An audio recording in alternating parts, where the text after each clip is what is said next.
আসসালামু আলাইকুম এভরিওয়ান, কেমন আছেন সবাই? আশা করছি ভালো আছেন। আজকে আমি আবারও চলে আসলাম নতুন একটি গল্প নিয়ে। আজকের গল্পের নাম হলো যে ভালোবাসার প্রতিশ্রুতি। আজকের গল্পটি লেখক ও পরিচালনার সোহাবীর হাসান তাজিম।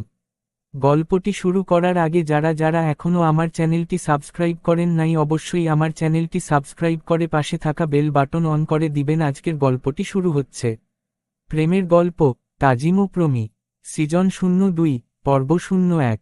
রাতের আকাশে জোছনার আলো ছড়িয়ে পড়েছে। তাজিম আর প্রমি বসে আছে একটি শান্ত নদীর পাড়ে।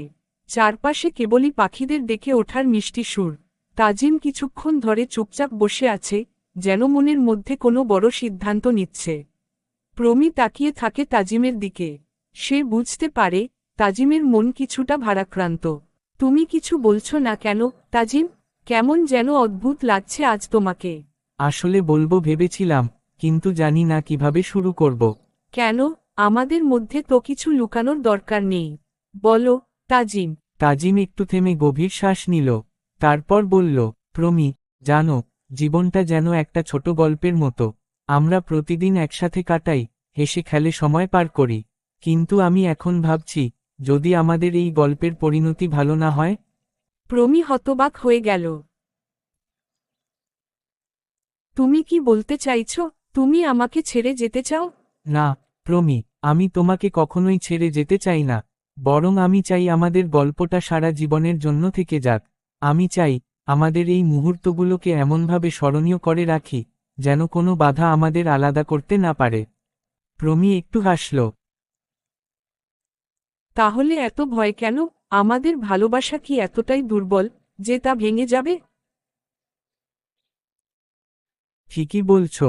আসলে আমি চাইতাম তোমার কাছে কিছু প্রতিশ্রুতি চাইতে। তুমি কি প্রতিশ্রুতি দেবে, প্রমি? কি প্রতিশ্রুতি? তুমি কি সারা জীবন আমার পাশে থাকবে, যত কঠিন সময়ই আসুক না কেন?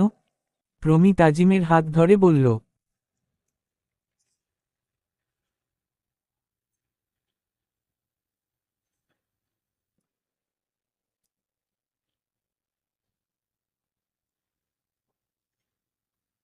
তাজিম, আমি তোমার সাথে আছি, আর থাকব। কোনো কিছুই আমাদের আলাদা করতে পারবে না। প্রমি, আমি জানি তুমি আমার পাশে সব সময় থাকবে।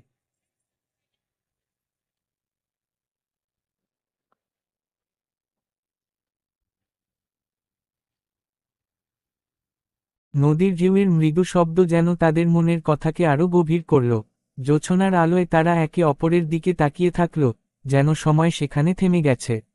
পরবর্তী পর্ব খুব শীঘ্রই আমরা নিয়ে আসব। আপনাদের জন্য এত কষ্ট করে ভিডিও বানাই, একটা লাইকও করছেন না, একটা কমেন্টও করছেন না কেন? আমাদের ভিডিওটা কি আপনাদের কাছে ভালো লাগে না? আপনার যদি আমাদের সাপোর্ট না করেন আমরা তো সামনে আগাতে পারছি না। অবশ্যই আপনারা আমাদেরকে সাপোর্ট করতে হবে। ধন্যবাদ।